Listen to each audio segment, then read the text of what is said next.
There are many methods for peace of mind. A lot of different methods have been given that this is how to reach the peace, or you can be peaceful if you do something.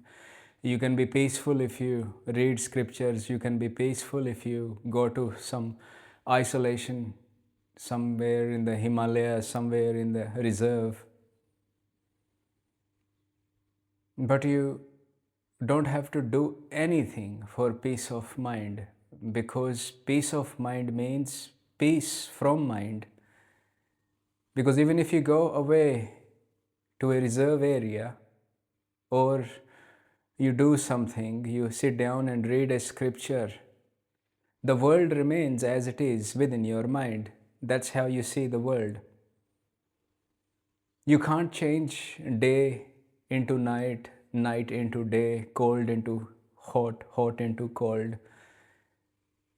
a brick house into a tent, or a tent into a brick house.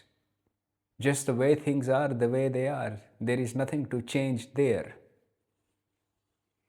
This mind is trained, always running, always doing, always wanting something, and that actually creates friction, burden, comparison, always doing something. And then there is these notions, concepts, ideas that are given that do this now, then you will be peaceful, you will become more, how to be alpha, how to be more, how to live. How can you live when you say how to live? You are already living. When you want to live a certain way, according to some idea that you are less now, and when you get to that stage, when you become wealthy, you become muscly, you become beautiful, you become more, that is not living. Living is, even a sparrow is living, the breath is coming, the gravity functions, everything is happening for the birds. They are only worry about necessities. But human mind, comparison, I am less, because it's been trained that way. That is how the mind is designed. So nothing you can change. Only you will conquer more, you want more, you will get certain toys, you will get a bigger house, then you have to maintain it, or you will feel you don't have less and they have more, then you will want to have more. Once you have more, then you will say, well, now I have to maintain it. When you have a smaller car or bicycle, you want, because that's how the mind is trained, that look at that Rolls Royce. When you get to the Rolls Royce, then you will keep working for the Rolls Royce, the payments, the image, all that, and then it will get old. Then you will want another toy, another something, and life is spent on chasing a desire. And those desires were not yours. When you were born, you had no desire at all. But soon the school started, the family said, no, you have to be this, you have to be that. And all your education, all your mind is trained in that comparison. You are less or you are more. So, to be peaceful, leave mind this thought process, see how it is, and remaining with your natural state, that is already peaceful. That does not require wanting more, wanting less. The breath comes, gravity holds, gravity holds. Whatever is happening is happening. There is nothing to do. Call it meditation. Meditation is not doing something, you sit like this, you sit like that, or you sit like this. No. It is seeing inside that my mind is trained, it wants more, it is always habitual of doing something, and it has not learned how to stay still. And to stay still, you have to break the habit of always doing something. And when you don't do anything, including the notion that you need to do meditation, then meditation happens because there is nothing to do. Not even doing meditation is meditation.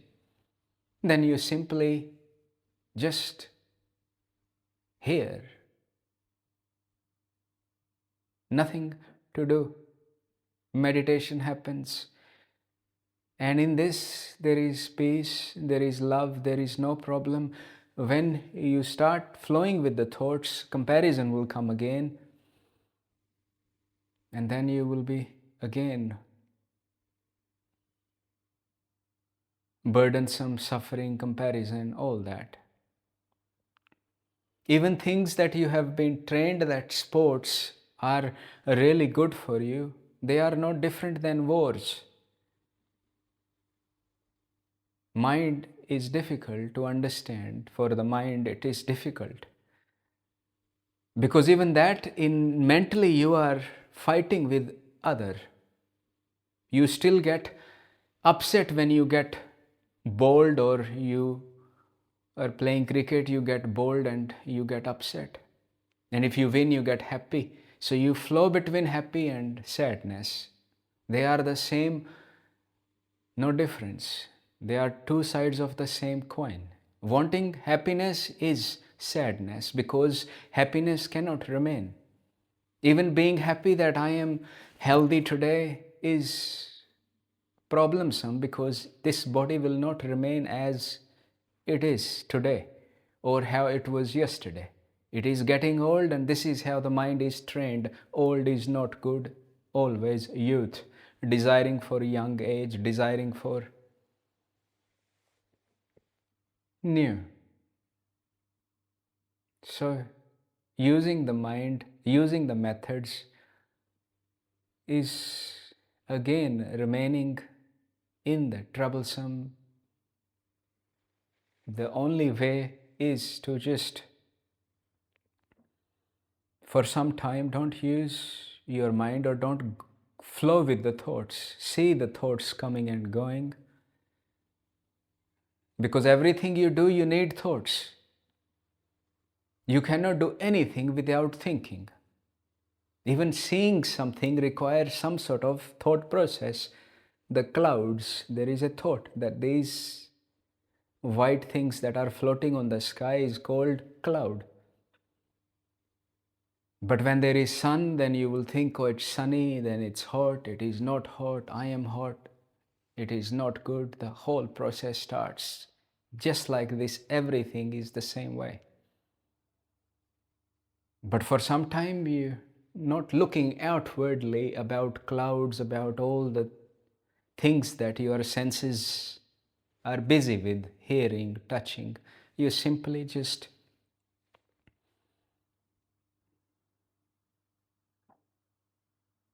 observe. Not observe anything.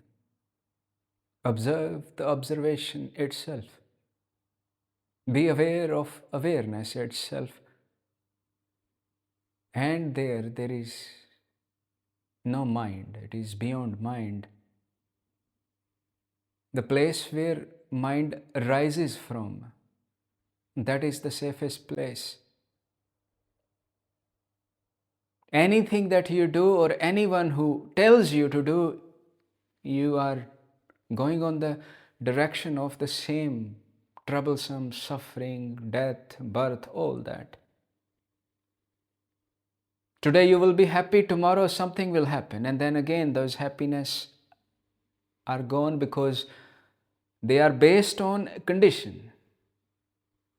You have the whole hand.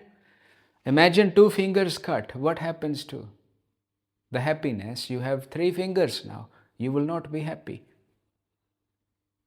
because you relate yourself to the thoughts, the image of yourself, your name, your country, all that. It goes deep. And even listening to does not help. Just stop. Stop listening, stop seeing, and just stay still, observe. And if it's difficult, it is okay, because mind has been running for so many years. It does not want to just stay still, but at least notice this. And when you notice it, more you spend time noticing it than doing something about fixing the mind. You cannot fix the mind, you can only observe it. And when you observe it, then you are going beyond the mind.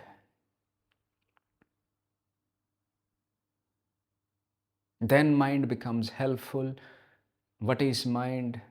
Thoughts, just the way you see the world, everything is named, labeled, and that's how you are functioning. And including what you know about yourself is also same. You only know yourself about what has others given you, the information that others gave you.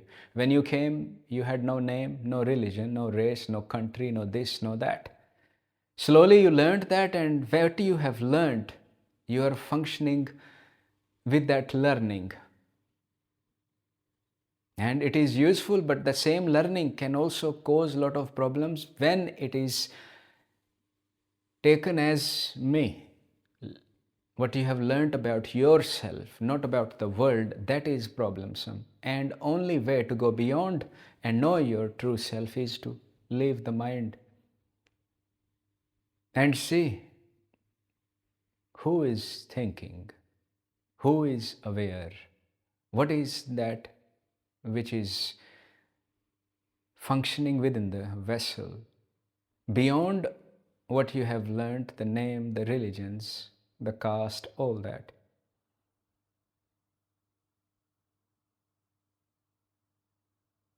And for peace, you don't need to invest anything, you don't need to spend money, you don't need gurus, you don't need anyone, including all your thoughts, your information.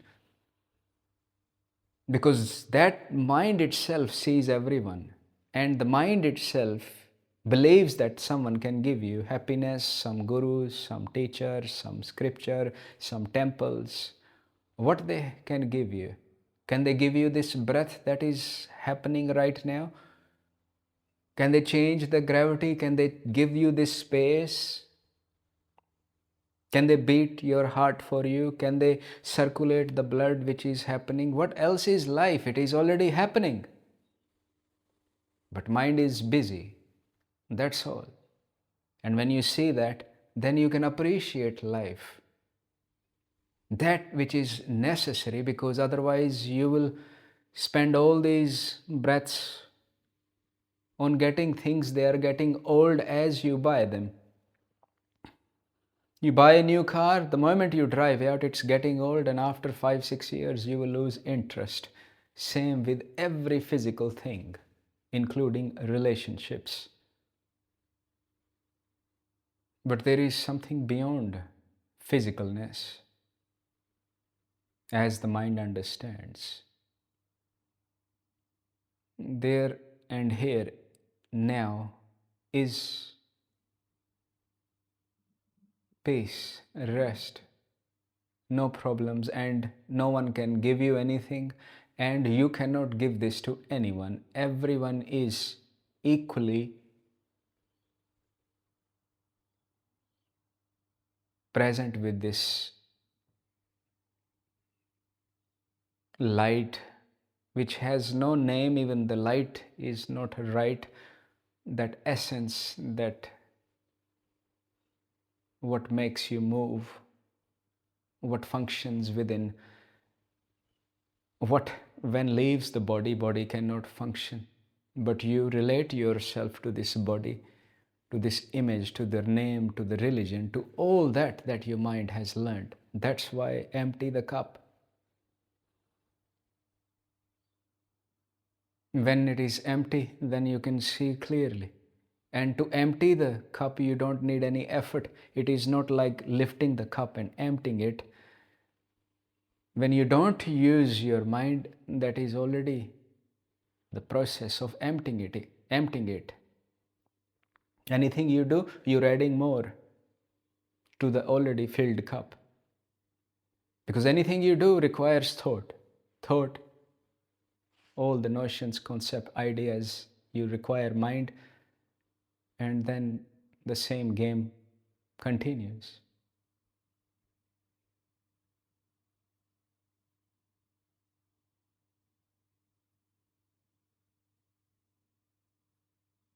Go beyond the mind. And go beyond the mind does not mean that you have to do something to go. It is not like going to Sydney. You are already here. It is not like going from Melbourne to Sydney or Delhi to Bombay or France to Germany. It's not like that traveling. It is leaving all the mental noise, and then you already present before the destination starts, before the thought process starts. That is where the gem is hidden, where that which cannot be described already present.